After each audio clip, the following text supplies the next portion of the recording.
بسم اللہ الرحمن الرحیم۔ اللہم صلی علی محمد وعلی آل محمد۔ Welcome to my channel Urdu Islamic centre. نبی پاک صلی اللہ تعالی علیہ وسلم نے ممبر کی ایک سیڑھی پر قدم رکھا تو فرمایا آمین، پھر دوسری سیڑھی پر قدم رکھا تو فرمایا آمین، پھر تیسری پر قدم رکھا تو فرمایا آمین۔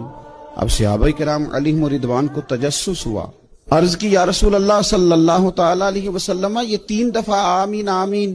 حضور نے فرمایا میرے پاس حضرت جبریل امین علیہ السلام حاضر ہوئے اور انہوں نے کہا ہے کہ یا رسول اللہ صلی اللہ علیہ وسلم اللہ اس بندے کی ناک خاک آلود کرے، یعنی وہ رسوا ہو جائے جو اپنے ماں باپ یا دونوں میں سے کسی ایک کو بڑھاپے میں پائے اور پھر ان کی خدمت کر کے جنت حاصل نہ کرے۔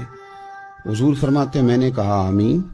گویا حضور رحمت للعالمین ہے، لیکن یہ بات اتنی ناپسندیدہ ہے ماں باپ کی نافرمانی کرنا کہ یہاں حضور نے بھی اظہار ناراضگی فرمایا آمین۔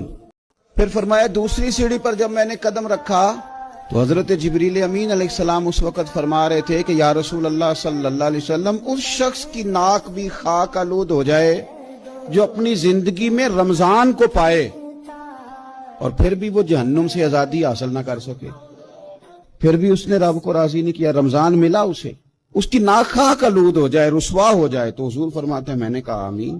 پھر محبوب فرماتے ہیں تیسری سیڑھی پہ قدم رکھا تو حضرت جبریل امین علیہ السلام عرض کرنے لگے یا رسول اللہ صلی اللہ تعالی علیہ وآلہ وصحبہ وبارک وسلم، آقا اس شخص کی ناک بھی خاک آلود ہو جائے جس کے سامنے آپ کا ذکر کیا جائے اور وہ آپ پر درود و سلام نہ پڑے۔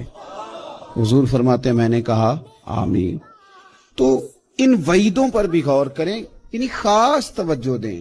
میری ویڈیو کو لائک کریں اور زیادہ سے زیادہ شیئر کریں تاکہ صدقہ جاریہ کا ثواب آپ کو بھی ملتا رہے، اور میرے چینل کو سبسکرائب کرنا نہیں بھولیے گا۔